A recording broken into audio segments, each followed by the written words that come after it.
Oremos. Senhor nosso Deus, nosso amado Pai, nós aqui nos reunimos mais uma vez, Senhor, mais uma semana para, Senhor, aprender da Tua Palavra, porque nós temos o prazer, Senhor, de estarmos aqui, de estarmos reunidos, Senhor, para entendermos o que o Senhor quer de nossas vidas, Senhor, e que daqui Amém. possamos sair e que possamos frutificar, Senhor, que essa palavra dê frutos em nossos corações, Senhor. Nós aqui, Amém. eu peço aqui por cada uma das pessoas que se fazem presentes aqui, por aqueles que não puderem vir, que o Senhor abençoe grandemente a vida das pessoas, a vida da família das pessoas, Senhor. Que elas Amém. permaneçam firmes, Senhor, até o fim. É isso que nós pedimos, nós te agradecemos, Senhor. Em nome de Jesus, amém. Nós vamos fazer um exercício em classe hoje, para nós tirarmos todas as dúvidas e para que os irmãos saibam como é que nós fazemos o nosso exercício semanal e como é que você pode fazer, a partir desse exemplo, desenvolver a sua forma de estudar, seu método. Para mim, o método indutivo é o melhor de todos, mas você também pode desenvolver o seu método a partir de fazer perguntas ao texto. Eu vou pedir um de vocês para fazer a leitura. É o primeiro dia da semana. Jesus cura um cego em Betsaida. O texto baseado para esse encontro é Marcos 8, 22 a 26.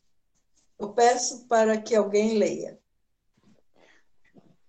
Marcos 8, 22 a 26, né? Isso. Então chegaram a Betsaida e lhe trouxeram um cego, rogando-lhe que o tocasse. Jesus, tomando o cego pela mão, levou-o para fora da aldeia, e aplicando-lhe saliva aos olhos e impondo-lhe as mãos, perguntou-lhe: Vês alguma coisa? Este, recobrando a vista, respondeu: Vejo os homens, porque como árvores os vejo, andando. Então novamente ele pôs as mãos nos olhos, e ele, passando a ver claramente, ficou restabelecido, e tudo distinguia de modo perfeito. E mandou Jesus embora para casa, recomendando-lhe: Não entres na aldeia. Amém. Então, como que eu faço? Eu faço assim, eu faço uma pergunta para começar. E eu faço uma pergunta para o texto. E a pergunta que eu fiz foi: de onde Jesus saiu com os seus discípulos?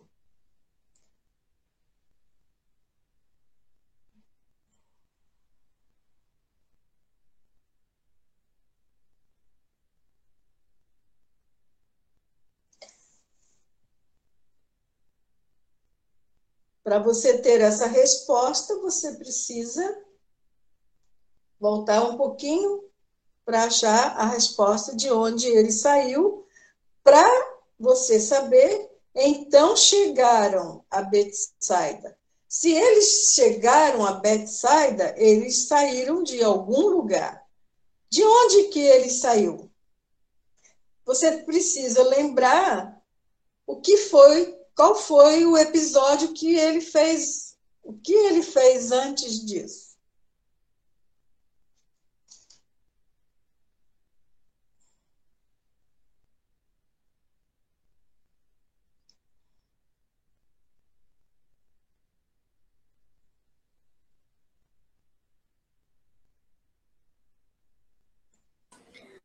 Martinha, foi por Sidom até o mar da Galileia? É isso?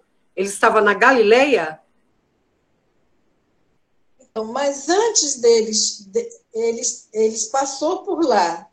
Mas lembra o que ele fez? Quais foram?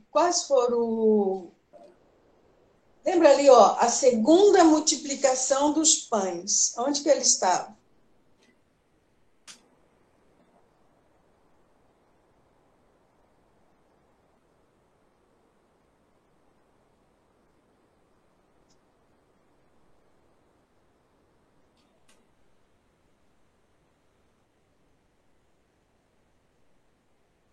o texto, ele não diz claramente.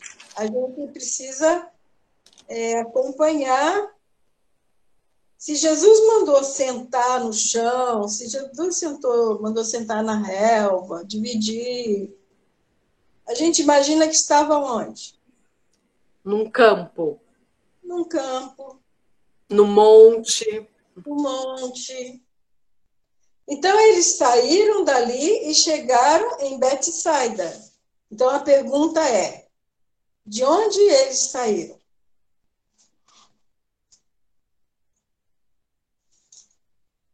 Saíram do campo, saíram da montanha, certo?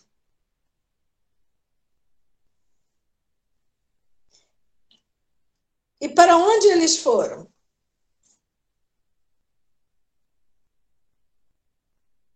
Para uma aldeia. Para uma aldeia. Depois, né? Isso. Isso. Mas o primeiro versículo disse que eles então chegaram a Betsaida. Isso. Entendeu? A paz e mansões. Amém. Deus abençoe. Amém. A outra pergunta é: o que aconteceu?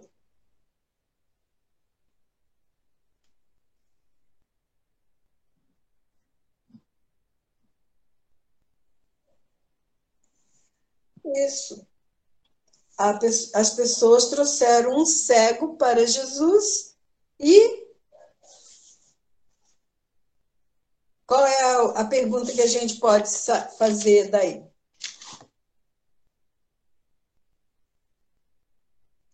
Isso. Então, o que eles queriam?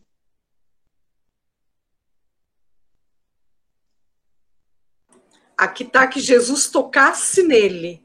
Isso. É simples. A gente, às vezes, tem vergonha de dar respostas óbvias, mas as respostas são claras. A Bíblia tem respostas para tudo e elas são claras. A gente não precisa inventar nem aquilo que eu penso, nem o que eu acho. Então, eles queriam que Jesus tocasse. Tocasse em quem?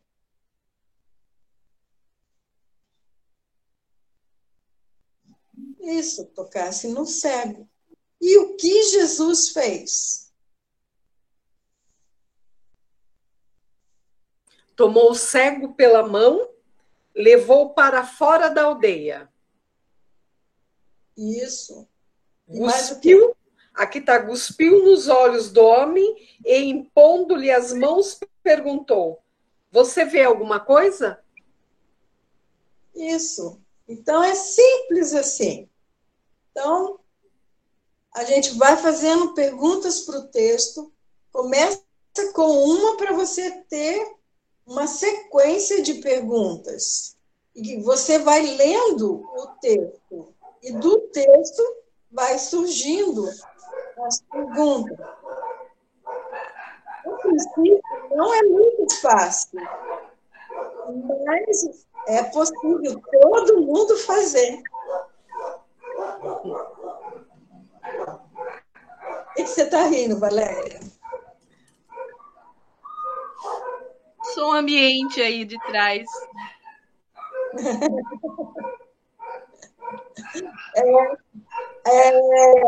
Bem assim, quando a gente trabalha home office, né? Tem os barulhos da casa da gente, né? Uns tem gatinho, tem umas pessoas que eu estudo com elas, o gatinho fica passando na frente da câmera. Então, mas a gente não se importa, a gente entende, né, que tem essas interferências que não prejudicam. Então, nós precisamos aprender a ler com um propósito. E como se lê com um propósito?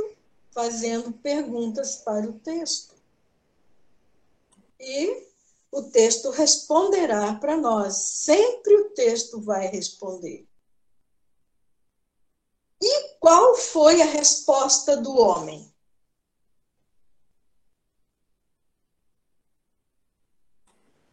Vejo pessoas, mas elas parecem árvores que andam. Isso. Isso aí é muito interessante, a gente prestar atenção nisso aí. Nós vemos, Jesus não poderia ter curado aquele homem de uma só vez?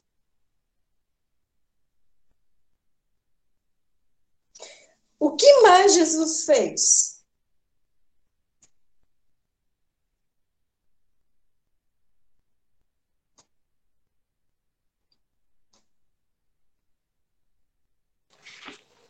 Novamente, ele colocou, né, as mãos nos olhos e ele, passando a ver claramente, ficou restabelecido.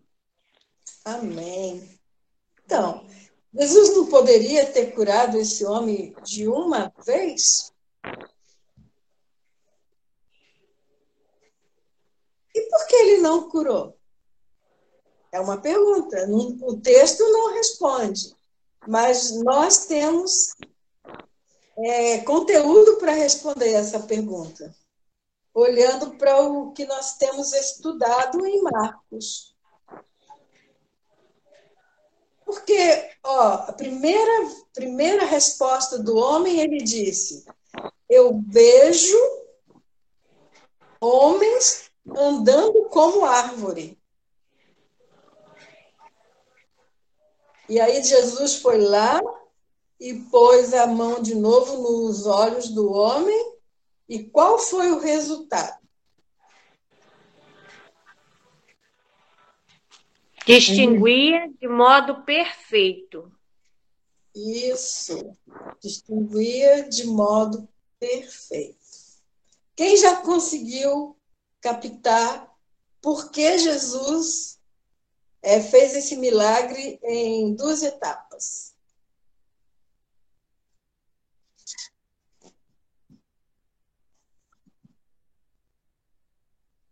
Como assim?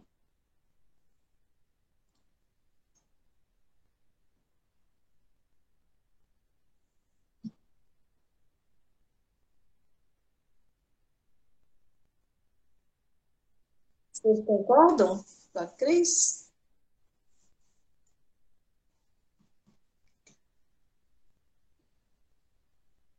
Eu acho que pode ser, mas aqui na passagem, os discípulos parecem que não estão muito próximos, porque ele tirou o cego da aldeia, ele levou para mais longe. Então, o cego conseguia até distinguir pessoas um pouco mais ao longe, mas eles não estavam tão próximos.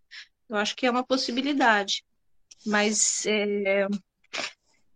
eu acho que talvez tenha mais a ver com a fé do cego, na verdade, né? Essa questão de que tudo que a gente observou até aqui, quando Jesus fez os milagres, ele faz os milagres e muitas vezes ele fala, a tua fé te salvou, a tua fé. Então, talvez também não fecho nessa hipótese, não, talvez. Uhum.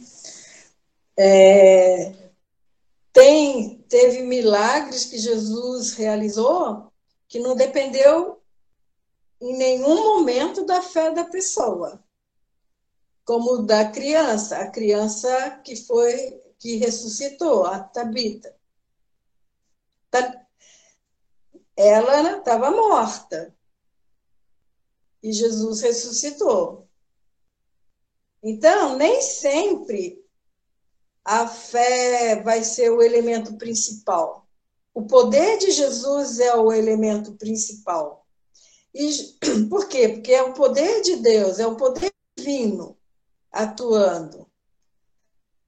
Então, fica a ponta que a Cris disse. Não só os discípulos, mas também os fariseus não estavam entendendo Jesus, quem era Jesus. Eles tinham tudo ali, eles estavam vendo Jesus atuar, eles viram Jesus multiplicar os pães, os fariseus viram Jesus curar o homem da mão mirrada. Eles estão acompanhando Jesus o tempo todo, mas eles ainda estão cegos. Eles ainda não estão vendo quem é Jesus.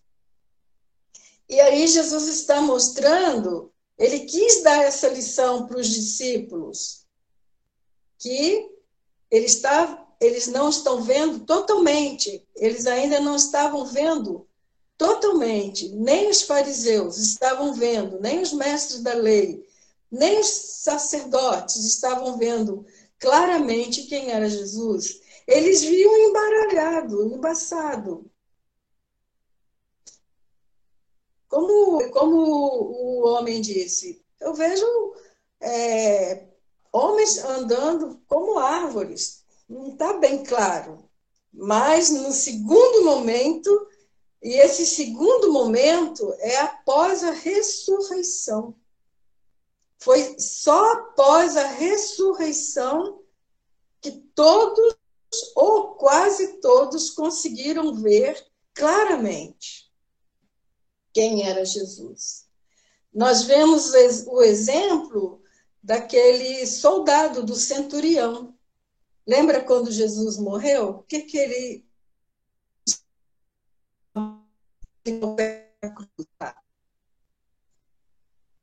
Quando Jesus morreu, o que ele disse?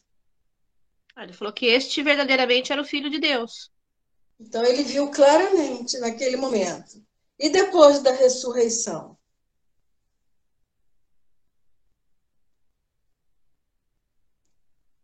Depois da ressurreição, o que você está se referindo? O centurião? Não. O que Não, você entendi? estou me referindo ao ver Jesus claramente. Porque foi em dois momentos que Jesus estava sendo reconhecido. No primeiro momento, antes da sua morte, antes da ressurreição, mas depois, antes foi difícil para todo mundo. Uns menos, outros mais, mas ninguém estava reconhecendo Jesus claramente como sendo o Messias. Mas e depois que Jesus ressuscitou?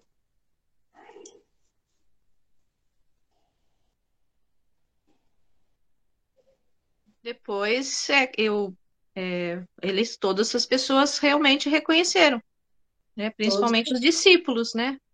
Isso, principalmente os discípulos. E ficou ainda mais claro, e isso chegou até nós com a vinda do Espírito Santo. Depois que Jesus se ascendeu, foi para o céu, ele disse que rogaria o Pai enviaria o Consolador, e hoje o Espírito Santo veio, e ele é que dá a luz, ele que ilumina nosso entendimento, acende a nossa fé. Para quê? Para que a gente veja Jesus e vê claramente, sem nenhuma dúvida. Se eu perguntar para vocês, vocês podem dizer, como centurião, verdadeiramente Cristo é o Filho de Deus? Quem pode dizer? Eu posso dizer que verdadeiramente Cristo. Pode falar, Kátia. Não, eu vou falar sim, eu posso dizer. Eu levantei. Tá. Mas quem pode dizer?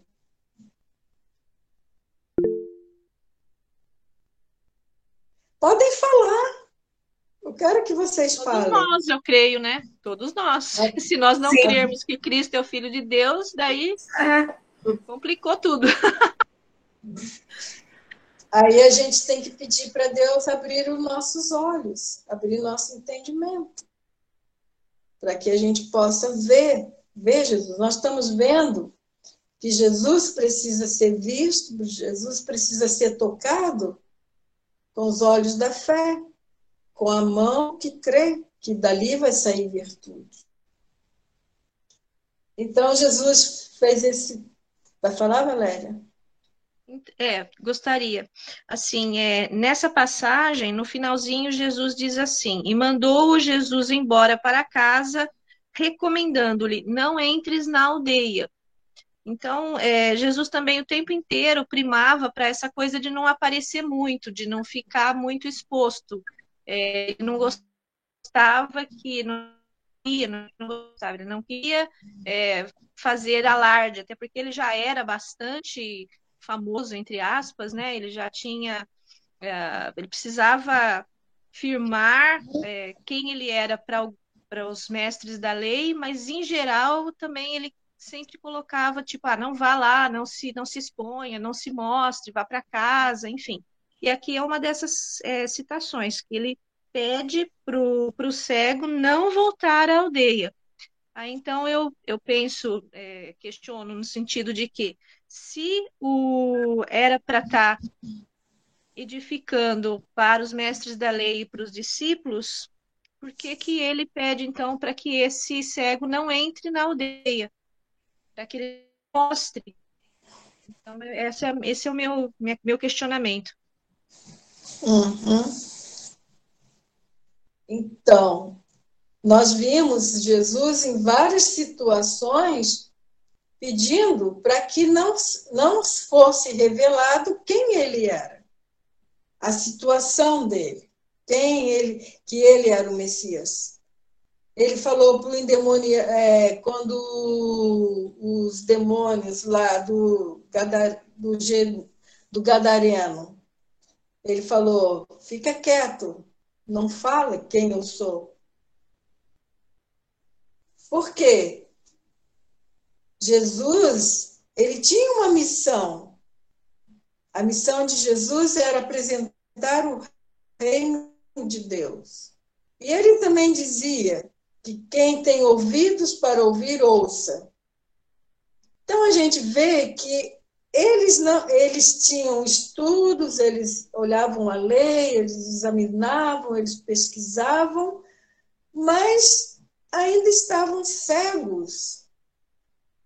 Eles ainda não conseguiam perceber.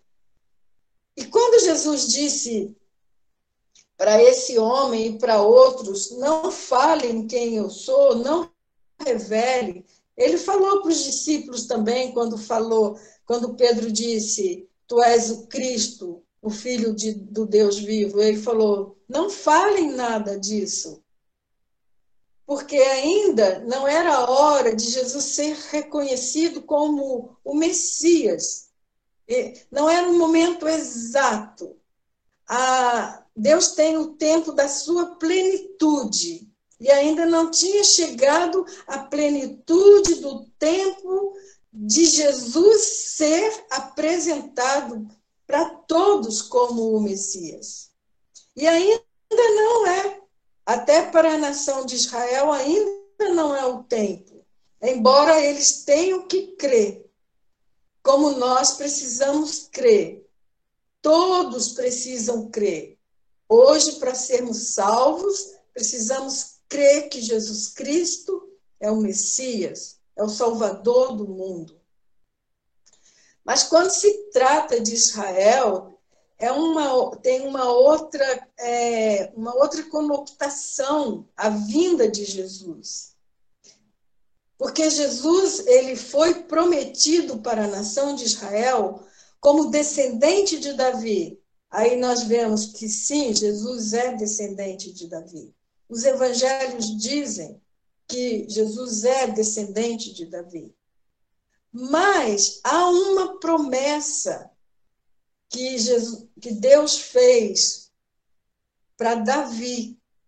Deus disse para Davi que o trono dele seria um trono sem fim. Aí a gente olha lá para Israel e vê que não é assim. Não tem mais o trono de Davi lá. Quem governa lá hoje é o ministro, não é o rei. Eu sempre costumo brincar dizendo que o rei está viajando, mas existe um rei e ele vai voltar. E assim que ele voltar, o trono pertence a ele. Então, a promessa do Messias, do Cristo, que é o Cristo político que eles queriam naquele momento, porque eles queriam um sinal. Lembra que eles pedem, me dá um sinal, mostra o sinal que você realmente é o Cristo. Jesus fez vários sinais e eles não viram. Um desses sinais foi a multiplicação dos pães, quando ele mostra a graça de Deus, não só para os judeus, mas para o gentio também. Porque ele fez uma multiplicação dos pães só para os judeus e depois ele fez a segunda também envolvendo o gentio, dizendo assim que a comunhão com ele também era para o gentio, não era só para o judeu. Então, eles estão querendo sinal, eles querem que Jesus seja o Messias. Por que eles querem? Eles anseiam essa vinda de Jesus. Por quê? Porque eles querem, porque Jesus, o Messias de Deus para Israel, viria com o poder de exterminar todos os seus inimigos. E eles estavam cansados de Roma. Roma estava sufocando, Roma estava ali oprimindo. Mas Jesus não veio, Jesus veio pacífico. Então, agora eles estão ali no maior dilema. O Messias vai vir com todo o poder, vai se sentar no trono, vai governar, vai dominar todos os inimigos de Deus e de Israel. E agora esse Messias, esse Cristo que está dizendo que ele faz um milagre aqui, cura o outro lá, multiplica o pão, anda em cima do mar, faz o cego ver, ressuscita. Mas aí eles clamam, me dá um sinal, me mostra, use do seu poder para me dizer que você realmente é o Messias. E nem assim Jesus falou, o único sinal que eles vão ter é o sinal de Jonas, que é o da ressurreição. Porque Jesus está preparando, tanto eles quanto a gente, como todos, preparando espiritualmente para que eles vejam e se convençam quem realmente ele é. Então, aí Jesus disse e ele não deu sinal, você pode ver que ele não respondeu, não fez sinal algum para mostrar o poder divino, revelando assim que ele era realmente o Messias. Por quê? Porque Deus tem tudo, tudo do ponto de vista de Deus acontece na plenitude do tempo. E nós já vimos que a plenitude do tempo de Deus é quando a ampulheta cai o último grãozinho. Aí sim vai acontecer. Então, o Israel eles estudavam, eles eram mestres da lei. Eles eram estudiosos. Sabe que estudando Marcos, eu fiquei até com compaixão deles. Antes eu tinha raiva deles. Ficava brava com eles. Como assim? Vocês estavam lá, a Bíblia estava tudo lá na sua mão. Vocês estão estudando, não vê? E depois, agora, estudando, do jeito que nós temos estudado, eu até fiquei com compaixão dos fariseus. Embora Jesus tenha até chamado-os de hipócritas. Mas por quê? Porque eles estavam esperando um Messias, o Cristo, o descendente de Davi, que iria libertá-los do domínio de Roma, que ia subjugar todos os seus inimigos. E a Bíblia promete isso. Por isso que eu sempre falo que Jesus precisa voltar. Sim, precisa ver a segunda vinda, precisa vir a parousia, que todos os olhos verão, e que Israel verá o seu rei. E ele será o rei dos reis. porque ele se assentará e governará no trono de Davi.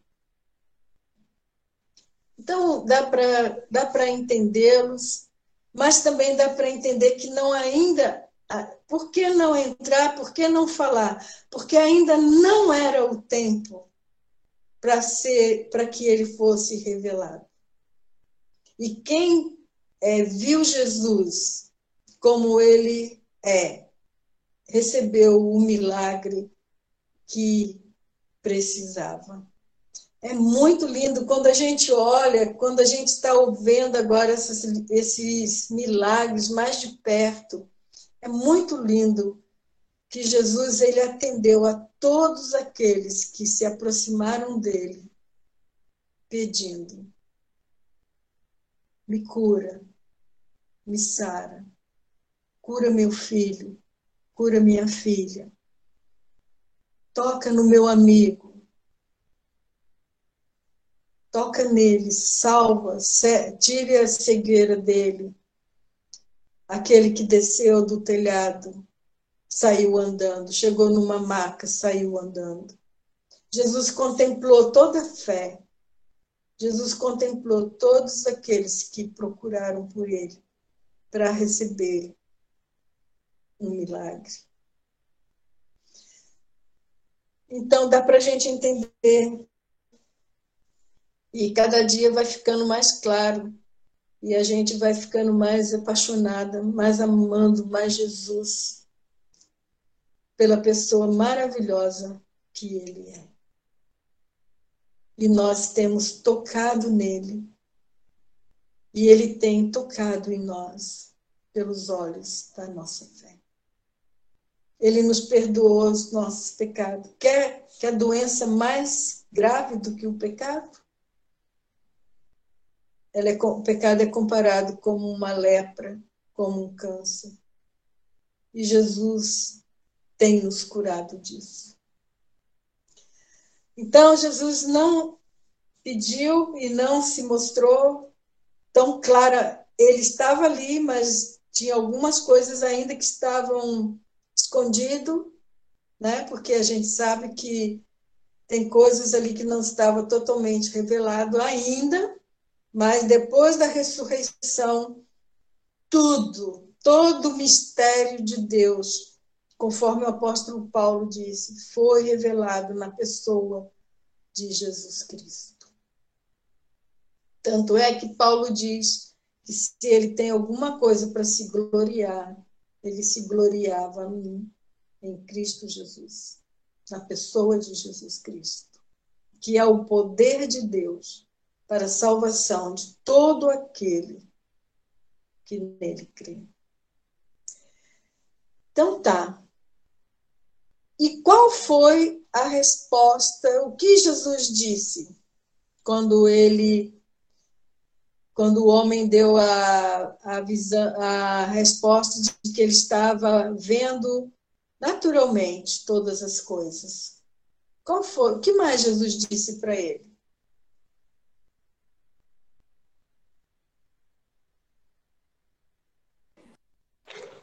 No último versículo, 26, fala que mandou o Jesus embora para casa, respondendo-lhe: não entre na aldeia. Isso. Então, Jesus despediu e recomendou que não entrasse na aldeia. Se você fizer assim, cada dia da semana, pegar o primeiro versículo da passagem e elaborar dali uma pergunta, e você começa a ir fazendo uma pergunta atrás da outra. E o que você vai perceber? Você vai perceber que aquelas perguntas que existem na apostila, aqui nesse quadradinho, aqui, ó, essas perguntas, todas elas, você terá respondido. Sem olhar na apostila. Não é verdade, Cris?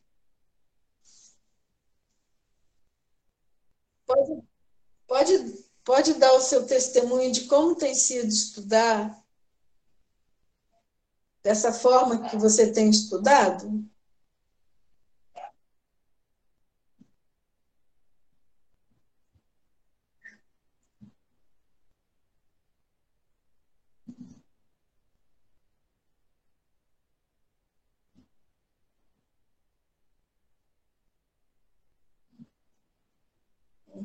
E quando tem uma dúvida, o que que você faz?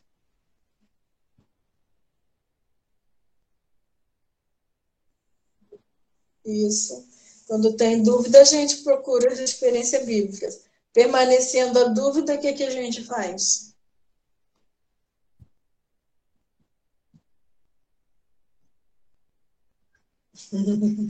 Isso. Então, a gente faz uma pesquisa, porque nós precisamos ter respostas. Nós precisamos de respostas. Alguém quer fazer alguma pergunta aí para a gente? Porque depois eu já vou falar. Nós vamos fazer as perguntas e ver qual foi os princípios, qual foram os princípios e qual é a aplicação desse estudo de hoje. Tem alguma pergunta a respeito de como fazer as perguntas? As perguntas sempre são: qual, quando, quem, onde, por quê, como. Se eu fosse você, eu escreveria, para quando você for estudar amanhã, você olhar e ver lá, qual a pergunta que eu posso fazer aqui? Ali vem onde, né? De onde eles estavam, de onde eles vieram. Vai sempre, onde vai falar sempre de um lugar. Fala, Kelly. Kelly, pode falar. Não, não quero falar, não. Ah, sua mãozinha está em pé aí? Era da hora que você perguntou se alguém podia revelar que Jesus Cristo era filho de Deus. Amém. Obrigada pela participação. Martim, é qual, quando, quem e por quê? Onde? Como? O, OPC.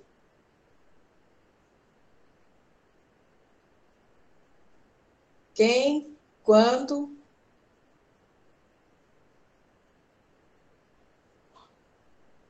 que, onde, por quê e como. Faça essas perguntas sempre e o texto vai te responder. Ele sempre vai te responder. Aí a pergunta é a pergunta da apostila. Quem quer fazer a pergunta da apostila?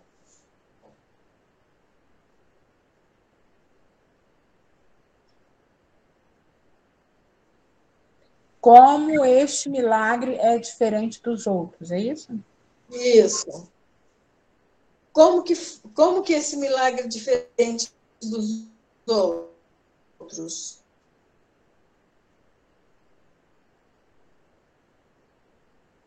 Lembra dos outros milagres? E como que esse aí foi diferente?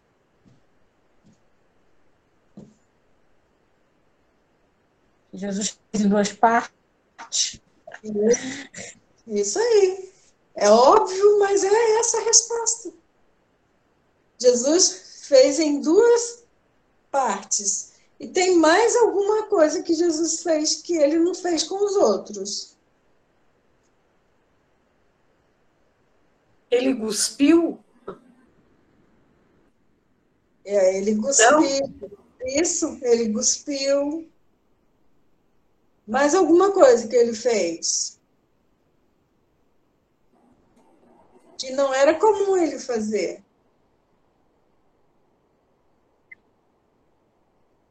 Isso. Ele tirou o homem do meio do povo e cuspiu no olho. esquisito isso? Eu acho. Não precisava, né? Sendo Jesus.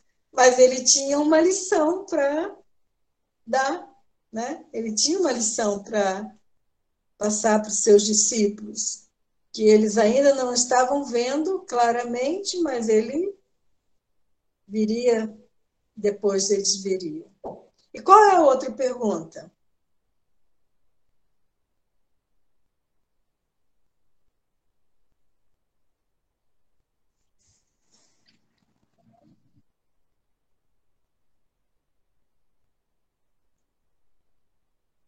Qual é a resposta, irmãos?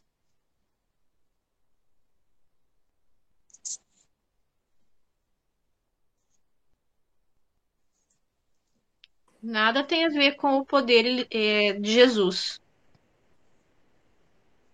Então, ali a pergunta é: a cura demorou por causa de alguma limitação do poder de Jesus? A resposta é não.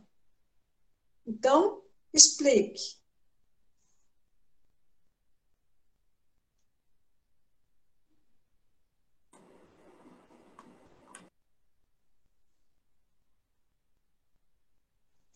Nós já falamos. Os ensinamentos, né, que você acabou de colocar em relação aos discípulos.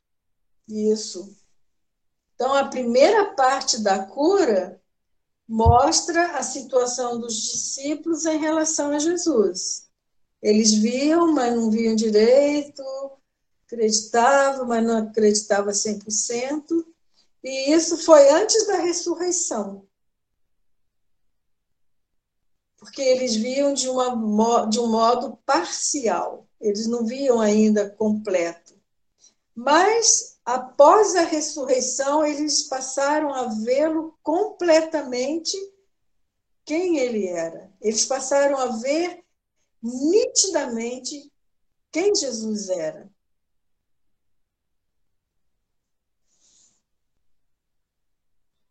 Se fosse uma questão só do cego, de curar, o que Jesus teria feito?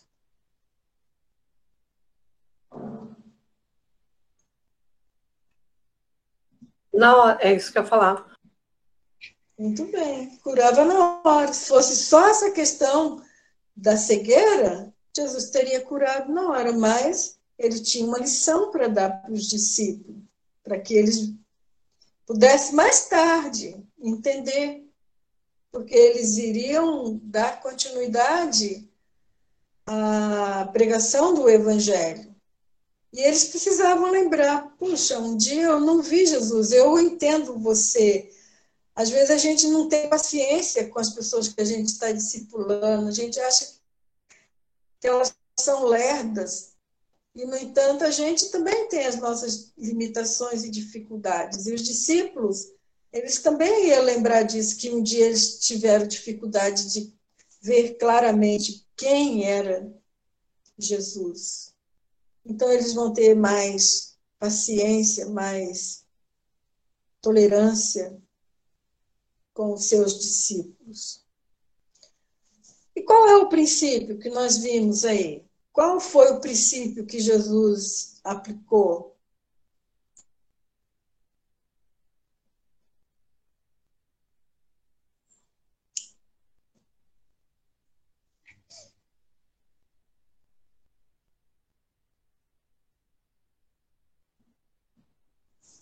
Pode explicar melhor?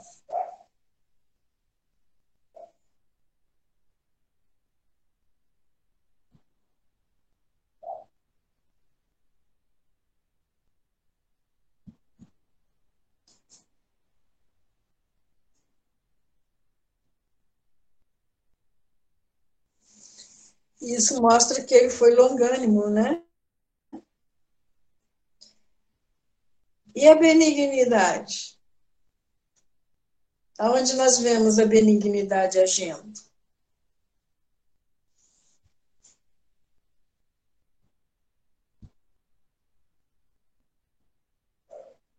Foi benigno, né?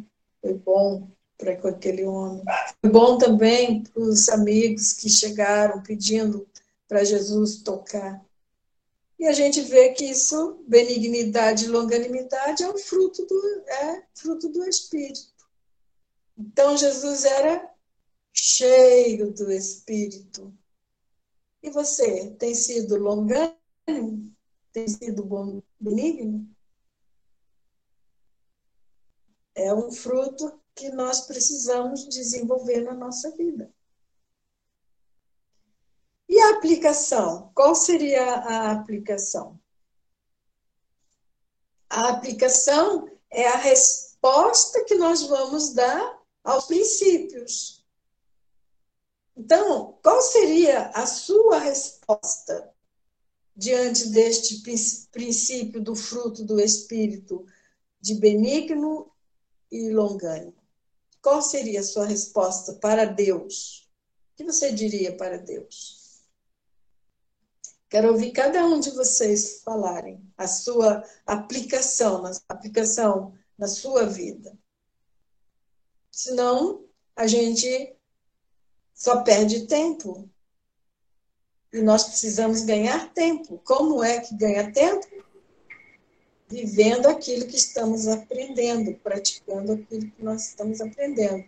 Porque somente assim nós seremos cada vez mais semelhantes a Jesus. Então, qual seria a sua aplicação, Valéria? Desculpa. Na Pode minha falar, Celina.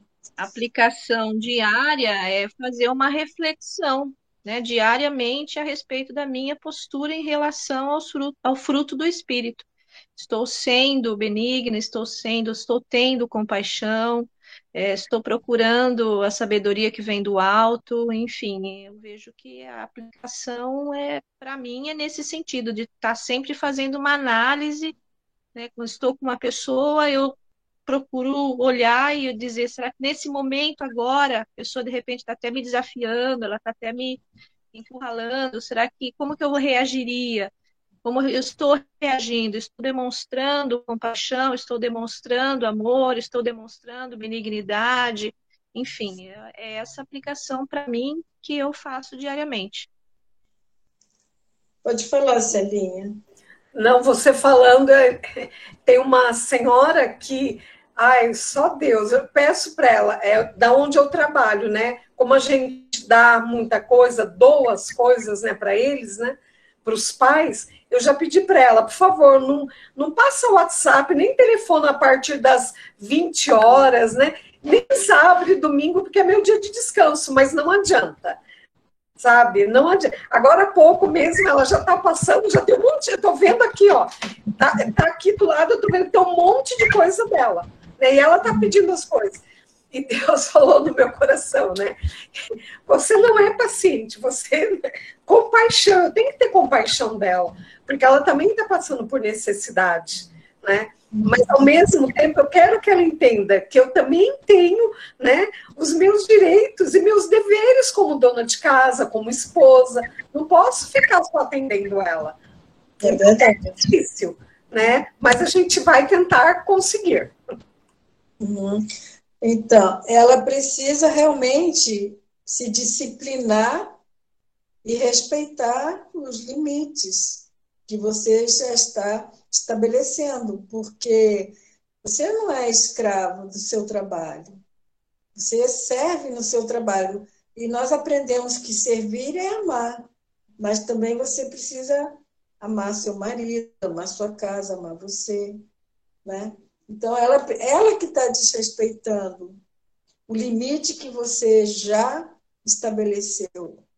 Eu não vejo que você não está sendo misericordiosa, nem benigna para com ela. Ela que precisa aprender que o limite dela, ela tem que respeitar. Porque quando ela invade, ela deixa de respeitar o limite, ela está invadindo o seu espaço. Qualquer um de nós, quando nós estabelecemos limite e as pessoas não respeitam, elas estão invadindo o nosso espaço, um espaço que não é dela. E a gente não precisa nem ficar com problema de falar para ela, olha, me desculpa, mas agora, nesse horário, eu não posso atender você. Amanhã Eu atendo você, a primeira pessoa lá no lar, eu atenderei você. Pode ir lá que eu vou te atender. Parabéns, Martinha. Isso chama-se assertividade. Obrigado. Irmãos, qual é a sua aplicação? Mais alguém? Eu vi por outro lado. Posso falar, Martinha? Claro.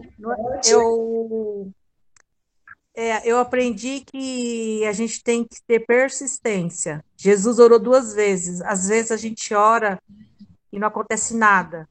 Aí a gente tem que continuar orando. E se Jesus, o próprio Deus, orou 2 vezes, né? Como você mesmo disse que ele poderia ter curado o cego na hora, naquele momento, quanto mais nós, né, humanos e pecadores. Então eu vi por esse lado. Nessa lição eu aprendi isso na minha vida, que a gente tem que continuar orando, orando, orando, orando, até a resposta chegar. Então foi a minha aprendizagem nessa aula aí. Amém? Deus abençoe. Obrigado pela oportunidade. Amém. Quem mais quer? Qual a sua aplicação? Então, Martinha, eu oro sempre ao Senhor pedindo que Ele a cada dia me faça melhor hoje do que eu fui ontem. E o Senhor nos capacitou com o fruto do Espírito. Então, se Ele nos capacitou, Ele sabe que nós temos condições.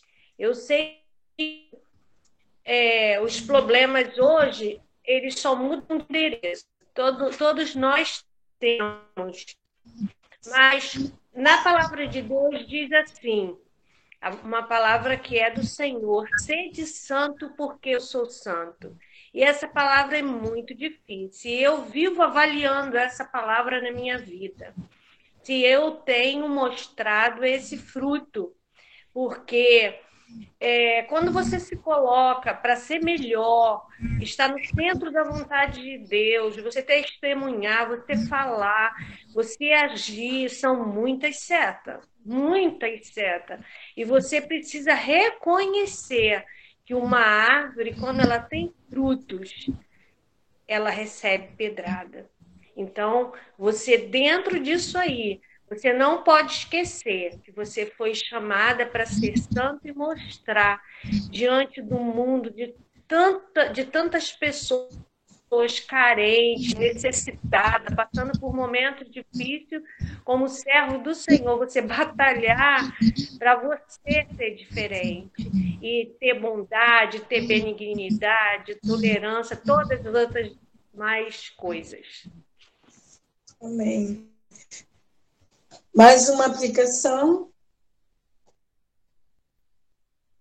Eu acho que uma aplicação que eu penso para minha vida que Jesus mostra em toda a sua caminhada é a questão da perseverança. Eu acho que é uma coisa que eu tenho tentado notar mais na minha vida, porque às vezes a gente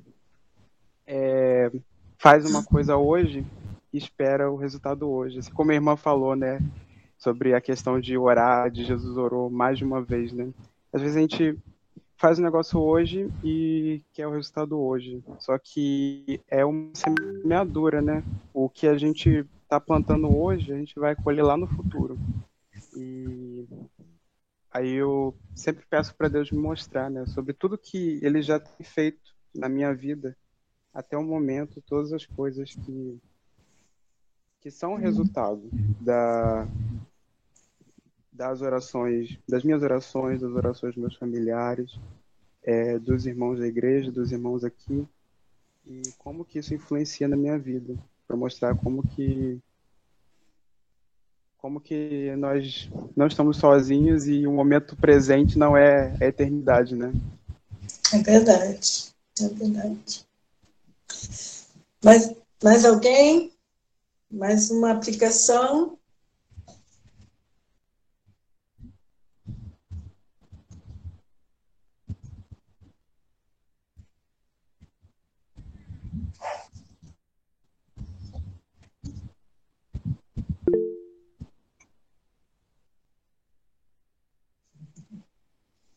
verdade. Mais alguém com a sua contribuição? Por favor, estou passando a sacolinha da contribuição.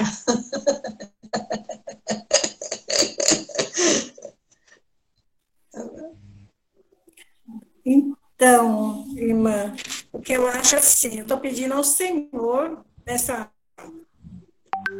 o que eu estou entendendo aí dessa pergunta, para Ele vir nos usar em meio a esse povo incrédulo, né? Que muitas das vezes não depende só da fé da pessoa, mas também. E nesse daí que eu aprendi, que Ele venha me usar em meio a esse povo, que eu cuido de uma senhorinha, na parte da manhã, ela tem 80 e poucos anos, ela tem um problema na cabeça, sabe? Ela não consegue andar, e ela é muito zonza, ela sempre fala, ai, Sônia, ora por mim, sempre estou orando por ela, entendeu? Mas aí eu peço a Deus para Deus me usar, que não sei, que eu venha insistir, igual o irmão falou, que a gente tem que insistir, né? A Kátia também falou, para que eu creio que ela vai ser curada. Porque os médicos nenhum achou a enfermidade na cabeça dela. Entendeu? Mas eu creio no poder de Deus. E eu pedindo ao Senhor para Ele me usar neste povo tão incrédulo que tem aqui neste mundo. Amém. Que Deus ouça a sua oração, Sônia. Amém. Quem mais quer contribuir, por favor?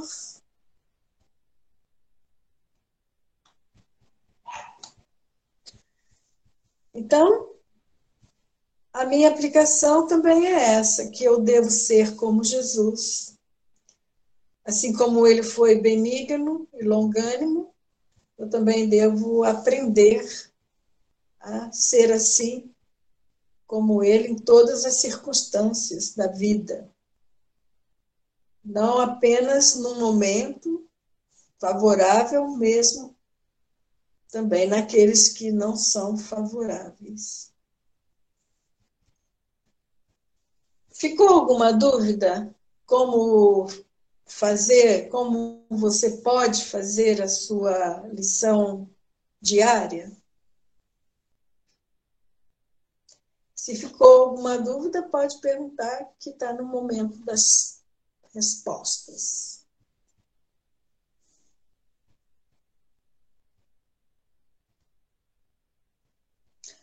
Ninguém tem dúvida, então vou acreditar que na próxima semana todo mundo vai estar com a lição na ponta da língua. Certo? Irmãos, é o seguinte, eu faço no caderno, todo dia. Eu escrevo o título, e escrevo a passagem, e vou fazendo as perguntas e vou respondendo usando a Bíblia todos os dias.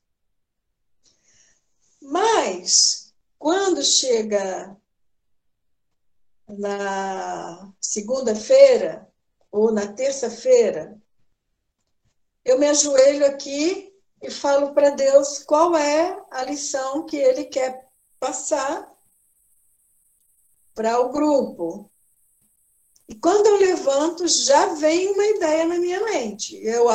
Aí eu já acho que é o Espírito Santo que está me conduzindo. E nessa condução do Espírito Santo é que sai essa folha, que é a folha dos registros das observações.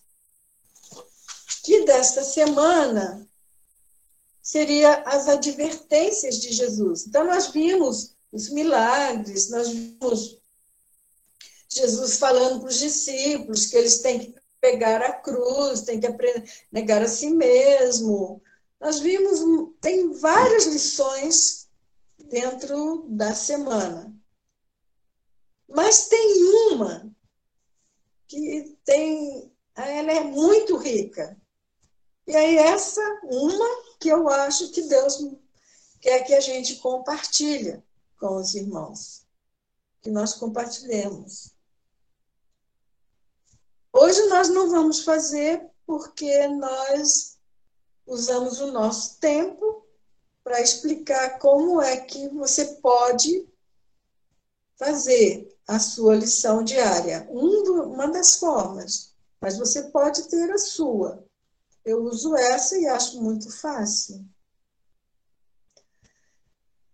Quando eu chego com esta folha dos registros e observações, nós vamos usar o texto bíblico para preencher estas colunas.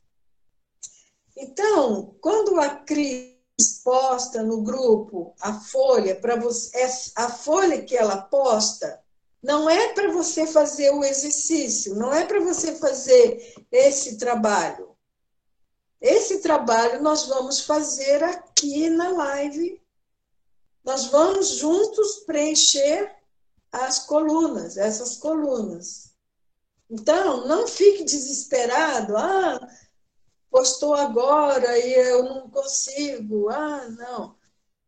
Essa folha das observações é para nós fazermos um fechamento. Apenas isso, só para nós fazermos um fechamento de tudo aquilo que nós observamos durante a semana e ficando com a lição que eu vejo que Deus mostra como sendo aquela principal para nós, para todos nós. Nesta semana seria as advertências de Jesus. E a gente viu essas advertências ali em Marcos, capítulo 8, verso 27 ao 30. Só nesse texto, ele é muito rico, tem muitas informações, muitas coisas que Jesus quis passar para os seus discípulos. Ele ressaltou, ele chamou a atenção. Por exemplo, quando ele fala quando ele fala do fermento dos fariseus, o que ele quer dizer com isso? Então, a gente sabe que a palavra fermento na Bíblia, ela sempre vem com uma conotação negativa. Mas nem sempre. Mas a maior parte das vezes ela vem com essa conotação negativa. A gente sabe que o fermento, ele tem o poder de mudar toda a estrutura da massa. Se você pegar um trigo, ovos, só vai sair uma massa de macarrão. Mas se você pegar trigo, ovos, leite, fermento, manteiga, vai sair um bolo. E o fermento vai mudar a estrutura da massa, vai levedar a massa. E muitas vezes, quando Jesus quis dizer, se referiu ao fermento dos fariseus, ele estava dizendo que o fermento dos fariseus é como um polvo que tem os seus tentáculos de corrupção e que vai penetrar e vai prejudicar, no caso, o caráter. Assim como o fermento muda o caráter da massa.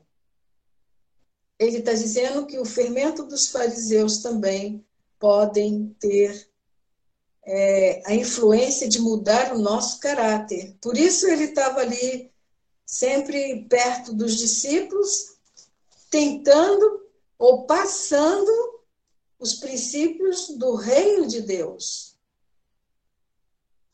para que os discípulos tivessem... Se você prestar atenção, antes de Jesus, os fariseus não existiam. Antes de Jesus, os mestres da lei já estavam lá ensinando.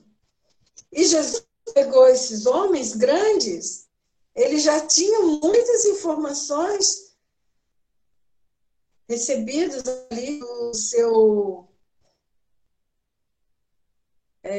seu mestre, e os mestres eram os fariseus. Então, eles tinham já coisas na sua mente, por isso eles tinham também dificuldade de assimilar aquilo que Jesus estava falando, estava ensinando. Então, se os fariseus eram corrompidos pela sua perseguição moral devido ao vício do legalismo. Então, os fariseus tinham esse problema porque eles eram legalistas. Eles usavam a lei, não aplicavam o espírito da lei. Por isso que diz que é legalista, que usa só a lei, a letra. Por isso que diz que a letra mata. Porque a letra mata se você tirar o espírito. Jesus disse, as minhas palavras são espírito e vida. Então, as palavras de Jesus eram diferentes das palavras dos fariseus, que eram apenas legalistas. Eles falavam para fazer aquilo que a lei mandava, mas eles não faziam aquilo que está a essência da letra, a essência que é o espírito da letra. Como Jesus repreendeu, que eles tiraram, né, que a responsabilidade dos filhos de cuidarem dos pais, dizendo que eles poderiam dar uma oferta. E aí Jesus fala, como assim vocês, com a sua tradição, vocês estão anulando a lei de Deus, que Deus disse que é para a gente honrar o pai e a mãe? Então, a gente vê que assim como o fermento tem o poder de alterar a massa, os ensinamentos dos fariseus também corrompiam, porque eles eram legalistas. Porque eles estavam aplicando só a lei e não a lei com o espírito da lei. Eles separaram isso aí. Outra coisa que a gente vê Jesus ali, quando ele, no verso 15 de Marcos 8, quando ele disse, ordenou-lhes, e ele continuou estabelecendo como uma ordem, que ele enfatizava essa advertência. E, contudo, os discípulos estavam tão preocupados com os seus próprios problemas, e quando eles estavam lá discutindo a respeito do pão, e nós esquecemos de trazer o pão. Eles estavam lá tão distraídos com o problema deles e ainda, quem sabe, se não estavam tentando botar a culpa em alguém.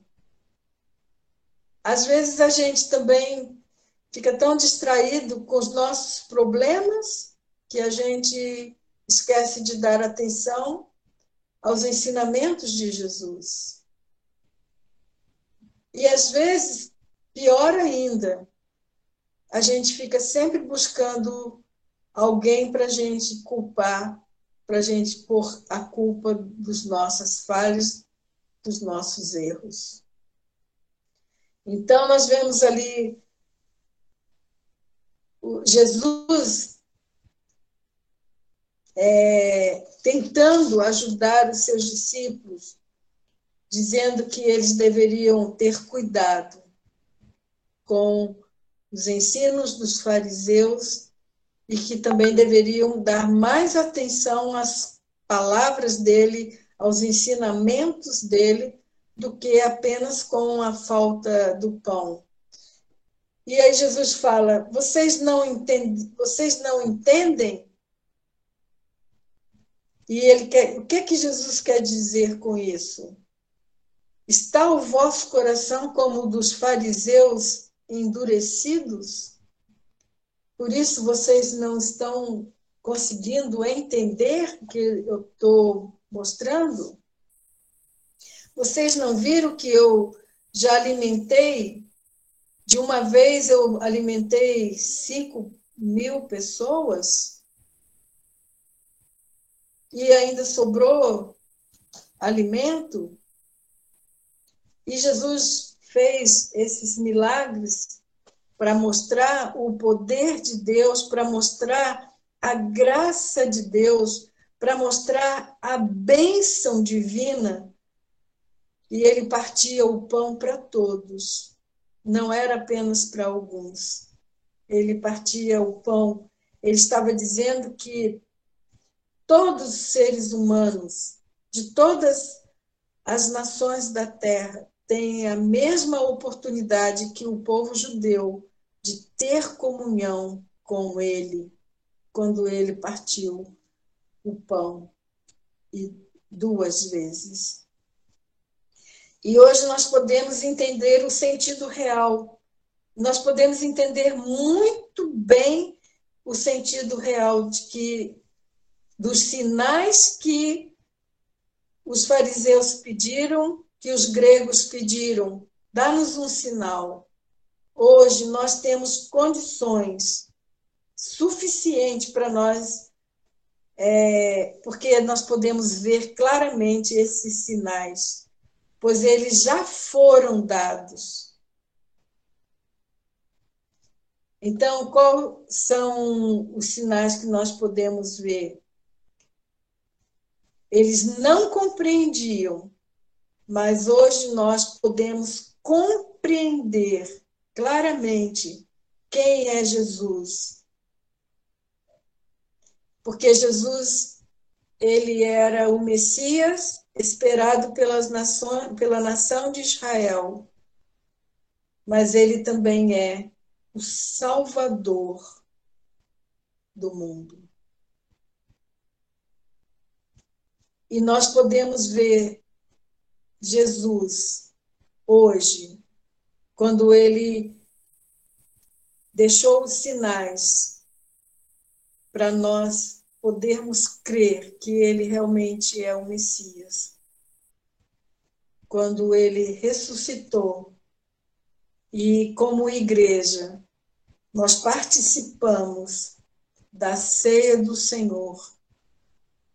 Tem igrejas que fazem uma vez por mês, tem igrejas que fazem todos os dias, mas esses 2 sinais ficaram bem claros para nós, que Jesus Cristo é o Messias, pois ele ressuscitou e ele também deixou a ceia e ele disse: fazei isso em memória de mim. E eu te pergunto, você tem sido como os fariseus? Você tem sido cegos? Coração endurecido? Você tem sido legalista? Você tem pedido para as pessoas fazerem aquilo que você não está disposto a fazer, não está disposta a fazer? Ou você vai fazer a verdadeira aplicação, sendo como Jesus, benigno, longânimo, produzindo os frutos do Espírito, e poder dar também a resposta que Pedro deu. Quando te perguntarem quem é Jesus, você pode dizer que ele é o Filho de Deus, o Filho do Deus Altíssimo, mas que também ele é o teu Salvador e o Senhor da sua vida. Amém? Então, na próxima semana, nós estaremos aqui de volta e nós vamos fazer agora a 8ª semana da apostila, a página de número 17. Bem, boa noite, irmãos. Boa semana. Fiquem com